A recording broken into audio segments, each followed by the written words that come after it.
Hey everyone, it's Mace1370. So one part of the most recent patch that is just released that not a ton of people are talking about is that one of the greatest heroes in the game has received a buff. I am of course talking about Bad Cat Armin, which means we are going to be forcing her for a few games today. She has a few improvements. I believe her proc chance has been increased. She now provokes, and they got rid of the injury from her kit. The idea here is that if you provoke someone, then they're going to hit her, and then that's going to trigger, the counterattack from the foremost ally, and kind of go in a cycle, right? So you can control people and get crit damage buff on somebody. So for these games, I'm going to pre-ban AOL and Ran. Ran just because, he's a fast unit that incentivizes cleavers, and AOL because I want to play units like Rylet with my Bad Cat Armin, and AOL just makes that very difficult to do, right?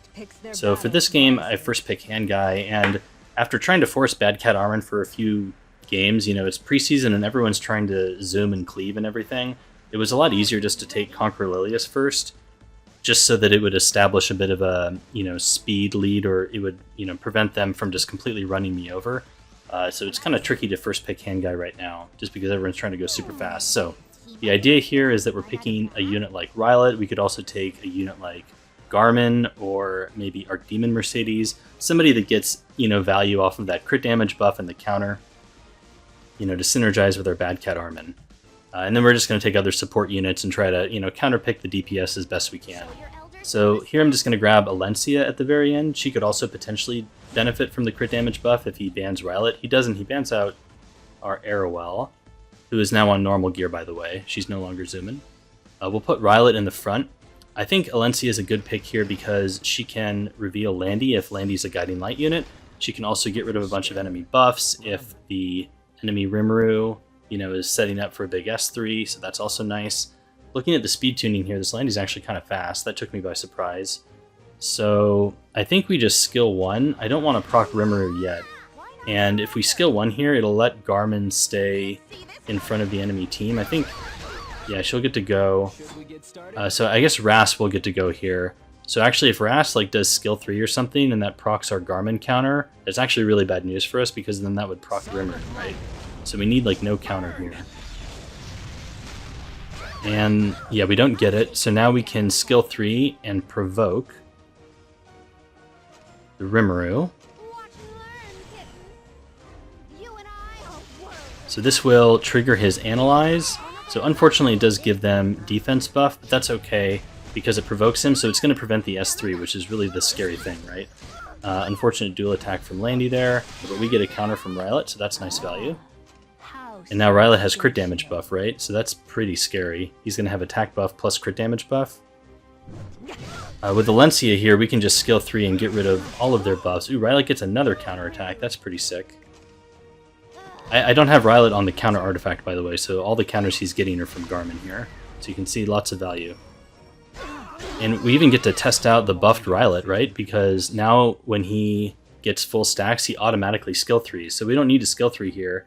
You can see his skill 1 now has an extra turn on the Soul Burn. So they moved his Soul Burn from skill 3 to 1. So here we can just skill 1, kill the Landy. This will trigger his passive, and we'll just go right into Arabi. So that was a great target to go into.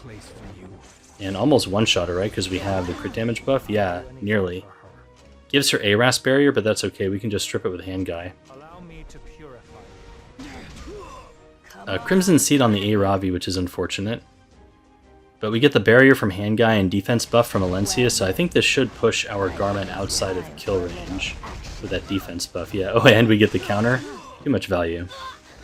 See what I mean? This unit's broken.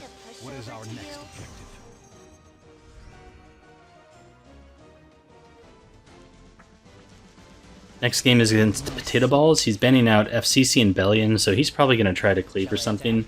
So I'll take Conquer Lilius first here, just to force a bit of speed, contesting. And then we'll probably just take Arrowell and Bad Cat Armin next. I'll show, the stats for Bad Cat and stuff at the end of the video.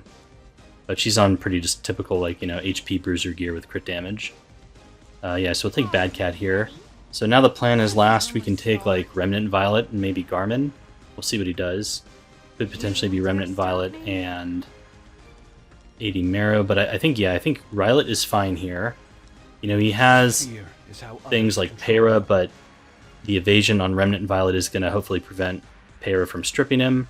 So I feel like Remnant Violet's kind of an annoying DPS for him to deal with. And I think Garmin is also pretty annoying. Garmin's green, right? So Peira can't strip her. Also, if Garmin, counters and stuns, that's going to be a big problem for him because he has two pretty squishy DPS units, right? So we'll just ban out the Summertime Iceria. Alright, so we get the Garmin. Or, sorry, we get the Bad Cat Armin and the Remnant Violet again. If you wish to die. So he barely takes the first turn there. That's unfortunate. He does have the Sid imprint, so I was kind of expecting him to outspeed. He does put buff block, but luckily he doesn't hit the Violet, which is the main thing we need to worry about here. This is kind of all up to Violet right now. Alright, can we get any counters? Or I guess, no, we can't, because the S2 on Faithless Lytica is uncounterable. That's unfortunate. Yeah. Alright, so he's going to reset Conquer Lilius. Yep. He has Skill Null, which is pretty annoying. I think the main threat on his team here is Green Sid. Alright, so we are Gear Score Kingdom on Bad Cat Armin, so we live, despite not having the mitigation there from Arrowell. Well, I guess technically she has Adamant Shield on, but she didn't have her Escort. But Bad Cat Armin dies, unfortunate. This is now all up to Remnant Violet. I think Bad Cat actually did her job here by surviving, so still an incredible unit.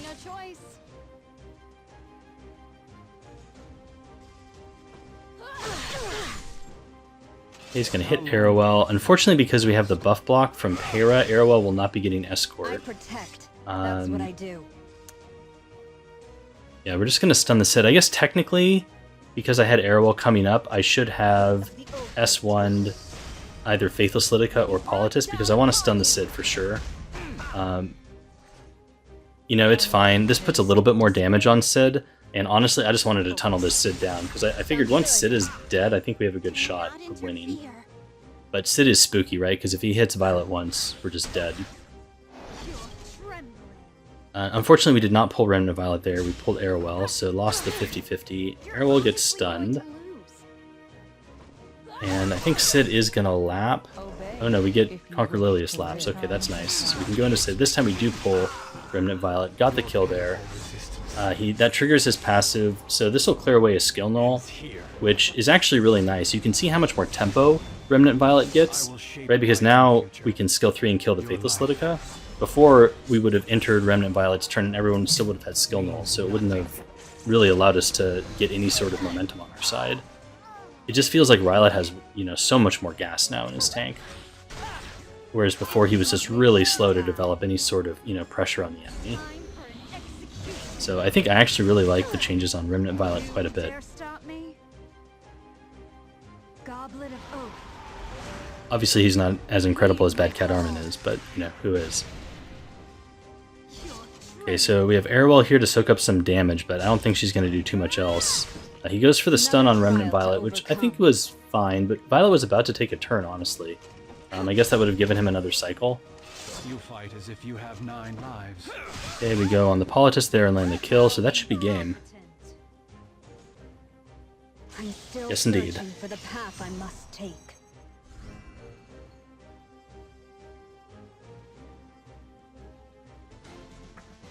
Alright, next game here is against Mikey452. We are second pick. He takes Lua first. That's a little frustrating since Lua's, going to be a fast, aggressive opener, and that's going to mean that we're probably going to get run over.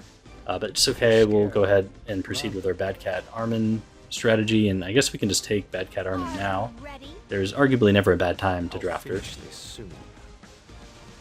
He takes Zahhak, so that's cool, testing out one of the new buffed units as well. I think Zahhak is going to be really strong in this coming meta. His changes, I think, are very good. And I've seen people use him a couple different ways. I've seen people use him really fast, so think like 290 plus, I assume, and use him as kind of an opener, because he can skill 2, right? And that'll boost up like an Ida or something pretty far, and then, you could also draft him as people were using him before as more of an aggro unit in the 230 to 240 range. He takes DN here, so we can take Rimuru. We do have to be aware of the Lua, who can skill reset the Rimuru, but he'll still pose a threat here, simply because he could potentially CR cut, and also he could steal the buffs. I'm also kind of angling to ban out this Lua. I can do it. Let's see, he takes...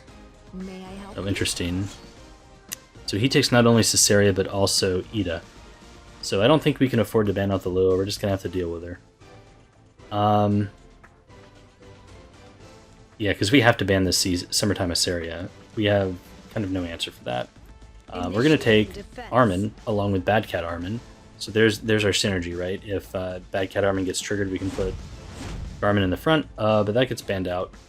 So we don't really have any good targets to put in the front, so we're going to put Fallen Cecilia in the front. And maybe she'll provoke something. And I think what you're about to witness is the completely unstoppable power that is Bad Cat Armin. Because you could look at this team and you could wonder, how on earth are we going to survive? And in reality, it'll be super easy. Right, so he goes for the sleep on Bad Cat Armin, which he gets, but then we counter provoke because we're really good at the game. So that's pretty funny. So Lua survived here, but she doesn't get to use her skill 3 because of the provoke. I guess if I had more damage on Rimmer, she would have just died, but that's neither here nor there. The focus here is on the fact that the provoke won the game. Diane unfortunately does dual attack though, and that pushes her. But our hand guy cuts so we can strip away the buffs from Ida. And hopefully our Rimmer does not get stunned here, because then we just win, right? Because we kill Zahak. I guess I could have skill 1 and boosted Rimmer up, and then he could have just one-shot something. Either way. Oh hey, we get another counter provoke from Fallen Cecilia. So much value. Prevents the skill 3. Once again showcasing the complete unstoppable power that is Bad Cat Armin. And now we can skill 3 into Zahak and killing him, and that's probably going to be game, right? Yep, that is game. Alrighty, let's take a look at the stats for our hero. So here is Bad Cat Armin. I put her on Draco Plate.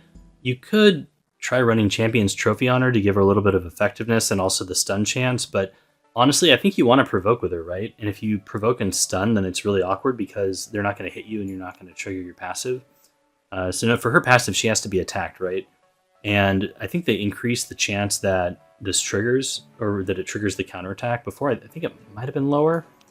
Either way, they give her provoke now, and so this really enables her to get a lot more opportunity to trigger her passive, right? Since you can pull units back into Bad Cat Armin.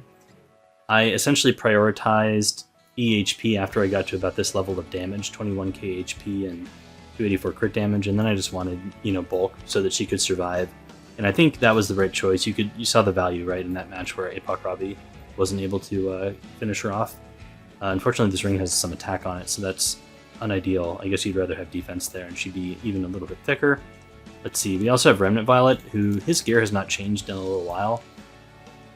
Kind of standard. You want a certain amount of bulk, and I think you still want to run Shepherd of the Hollow on him. It's very tempting to run the Double-Edged Decrescent, which is that the Irvelin artifact. It gives him the additional counter chance, and I think that could be funny, but you really want his skill 3 to hit hard, and I'm even debating about dropping his bulk a little bit to get more damage. I think this is a pretty decent build. I want to say it's around like 420 gear score. If you're a Banshee man, you could probably make a much stronger one. And maybe, if his relevance in the meta increases, then I'll put a better set on him, but this is what I've been using for now. So that's pretty much it. Let me know in the comments below if you enjoyed the team, and I will catch you next time. Later.